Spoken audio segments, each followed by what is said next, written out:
कहानी की दुनिया में आप लोगों का स्वागत है। तो चलिए बढ़ते हैं आज की कहानी की ओर। कश्मीर का नाम तो आप लोगों ने सुना ही होगा। वह बहुत बढ़िया और सुंदर सी जगह है। पर कश्मीर में एक ऐसा गेस्ट हाउस है जिसमें कोई भी रहने को जाता है तो वापस जिंदा नहीं बचता।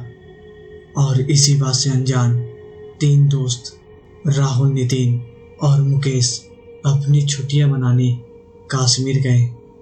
और किस्मत से इन्हें यही गेस्ट हाउस रहने को मिला। यह गेस्ट हाउस बाकी सभी गेस्ट हाउस से काफ़ी सस्ता था, इसलिए तीनों ने इस गेस्ट हाउस में ही रहने का मन बना लिया था। इस गेस्ट हाउस में कोई ज़्यादा सुविधा नहीं थी, ना तो इसमें कोई गार्ड था, क्योंकि वहाँ के सभी लोकल लोग इस गेस्ट हाउस के बारे में सब जानते थे। इसलिए उसमें कोई भी वहाँ काम करने को तैयार नहीं होता था। तीनों आज ही कश्मीर पहुँचे थे और शाम को इस गेस्ट हाउस में तीनों रहने को आ गए थे। कुछ देर गेस्ट हाउस में रहने के बाद जब तीनों को काफ़ी भूख लगने लगी, तब तीनों गेस्ट हाउस से ही कुछ दूर पर एक ढाबा था, वहाँ खाना खाने को चले गए। तीनों खाना खा ही रहे थे, तभी उसके पास आकर एक आदमी ने बोला, सुना है उस गेस्ट हाउस में कुछ लोग फिर से रहने को आए हैं, अब फिर से मौत का नाच होगा। उस गेस्ट हाउस में वह आत्मा अब वहाँ किसी को नहीं छोड़ेगी। उस आदमी की बात सुनकर नितिन और मुकेश की तो हालत सी खराब होने लगी थी। पर तभी राहुल उन दोनों को समझाते हुए बोलता है, कहाँ तुम भी उस पागल की बातों में आ गए। यह आत्मा और भूत कुछ नहीं होता, और अब चलो यहाँ से, बहुत रात हो गई है। फिर उसके बाद उस आदमी की बातों को नज़रअंदाज करके अपने गेस्ट हाउस में वापस आ जाते हैं और अपने अपने बिस्तर में जाकर सो जाते हैं। उस दिन पूरी रात उनके साथ कुछ भी नहीं होता। फिर अगले दिन तीनों सुबह उसी ढाबे में जाकर अपना नाश्ता करते हैं और घूमने निकल जाते हैं। पूरा दिन घूमने के बाद वह तीनों उसी ढाबे में आकर बैठ जाते हैं। कुछ देर बैठने के बाद राहुल नितिन और मुकेश से बोलता है, यार तुम दोनों रूम पर पहुंचो, मैं अभी आया। राहुल उन दोनों को गेस्ट हाउस में भेजकर सिगरेट पीने लगता है और दूसरी ओर नितिन और मुकेश गेस्ट हाउस के पास पहुंच गए थे।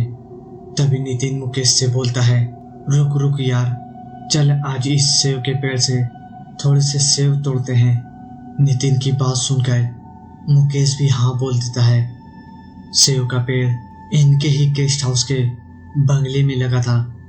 मुकेश को तो पेड़ पर चढ़ना नहीं आता था, इसलिए नितिन मुकेश से बोलता है, यार तू नीचे ही रुक, मैं ऊपर चढ़ता हूँ और मैं तेरे लिए सेव नीचे गिराता रहूँगा। इतना बोलकर नितिन ऊपर तो चढ़ गया था, पर काफ़ी देर तक उसने एक भी सेव नहीं गिराई। उस समय काफ़ी अंधेरा हो गया था, इसलिए मुकेश को नितिन दिख नहीं रहा था। कुछ देर और नितिन ने सेव नहीं गिराया, तब मुकेश उसे आवाज़ देने लगता है, अरे नितिन नीचे आजा भाई, बहुत टाइम हो गया है। पर मुकेश को नितिन का कोई जवाब नहीं आता। पर तभी वहाँ पर राहुल भी आ जाता है और वह मुकेश से बोलता है, क्या हुआ और नितिन कहाँ है। राहुल की बात का जवाब देते हुए मुकेश बोलता है, देखना यार, कब से नितिन पेड़ पर चढ़ा हुआ है और नीचे ही नहीं आ रहा। फिर उसके बाद दोनों नीचे से ही नितिन को आवाज़ देने लगते हैं, पर नितिन कुछ जवाब नहीं देता। नितिन का जवाब ना आने पर राहुल पेड़ पर चढ़ने लगता है। राहुल थोड़ा ही पेड़ के ऊपर चढ़ा होगा कि तभी वहाँ कुछ बड़ी जोर से धड़ाम से नीचे गिरता है।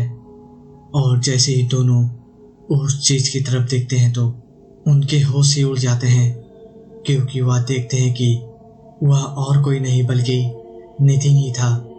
पर नितिन नीचे गिरते ही मर गया था, या फिर मरा हुआ ही नीचे गिरा था।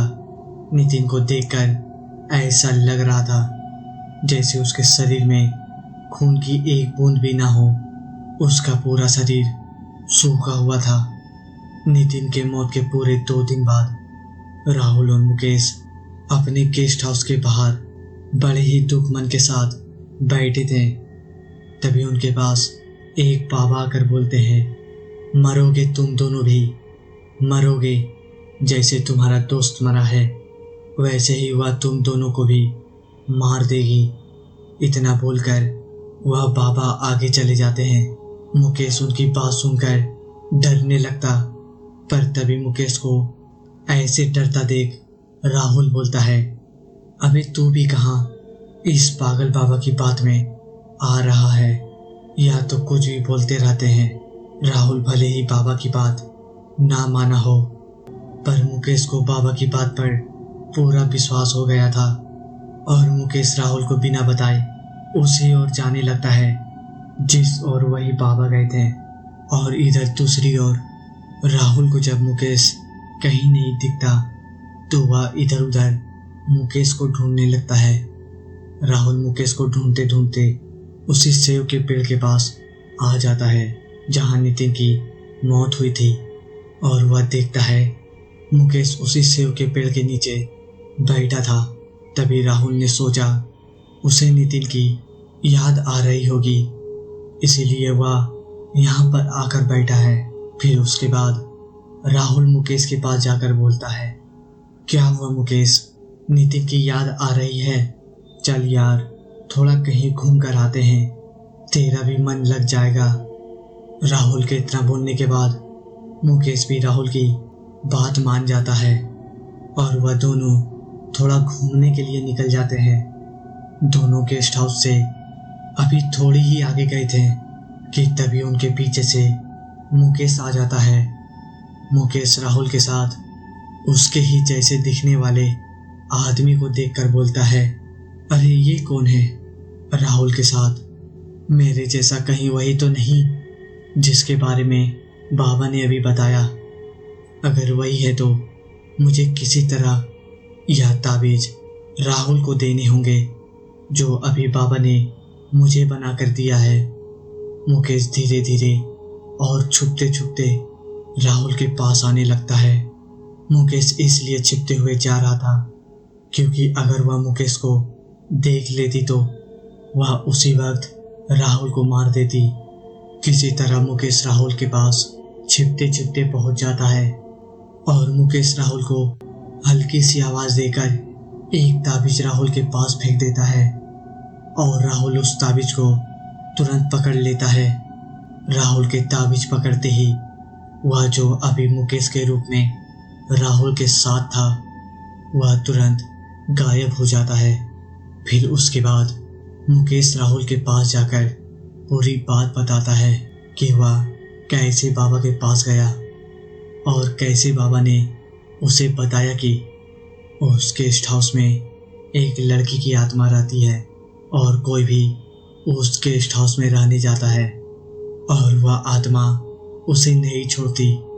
और बाबा ने उन्हें उसे बचाने के लिए यह 2 ताबीज बना कर दिए थे, पर यह ताबीज ही उस आत्मा से बचा सकते थे। जब यह दोनों गेस्ट हाउस से बाहर होते, मतलब अगर यह दोनों अभी उस गेस्ट हाउस के अंदर होते तो इन्हें यह ताबीज भी नहीं बचा पाती, क्योंकि उस आत्मा की शक्ति उस गेस्ट हाउस के अंदर बढ़ जाती है।